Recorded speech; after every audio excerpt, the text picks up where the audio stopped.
Кімнәрдір ауылда іш, заман шейешер үшін шартлар yok деп қолаға кете, кімнәрдір ауыл ғымырын ұзнайту үшін әллән инде мөмкинлекләр таба. Бу аранының Қойынлық ауылында яшәүче Бикмуллиннар гаиләсе ясалма күл казып бөтен авыл халкы өчен ял итү урыны булдырган. Моның өчен инженер һөнәр әсәрләренә төшенергә кирәклеге дә туктатмый.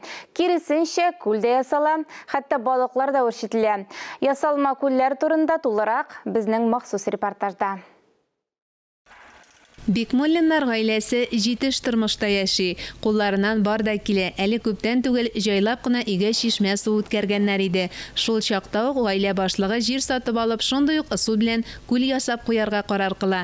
Мәйданы 20 га 20 метр, тирәнлеге 3 метр тирәсе. Моны экскаватор белән казыдык, тигезләдек.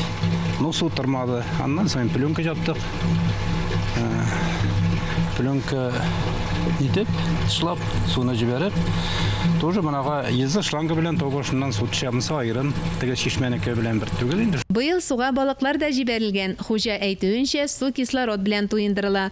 Күл ыныкларының да, авыл балаларының да су коену өчен иң яраткан урынына әверелә. Ләкин Бикмуллиннар моның белән генә шикләнмәгән. Күл янәшәсенә 4 умарта ясы белән кичкенә генә өйдә салып куйган. Авылдашлары да биредә ял итәргә ярата.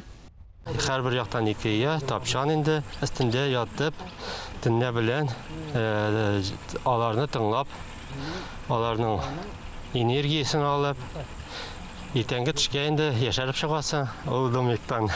Әле Бикмуллиннарның планнары зурдан, монда мунча төзергә, дәвалау комплексы ясарга да ниятли. Өстәвенә авылдашлары Хәйдәр Гыймранов балык тоту өчен айрым күл казыткан.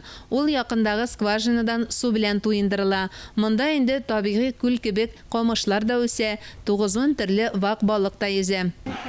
Бер шушамалар бар инде. 1-2 килолар. 3 кило бар инде, ул 2 кило түгелдер. Ул инде ул җибәргәндә дә яхшы угый. Алар бер-берсенә тимиләрмисең?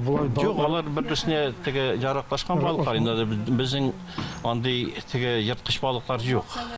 Шулай итеп, авыл халкы ял итү урыннарын үзләре булдыра. Чит ил курортларының кирәге юк ди Каенлыклылар. Мөршидә Җихан, Камилә Мусина, Илнур Хадыров, Татарстан яңалыклары.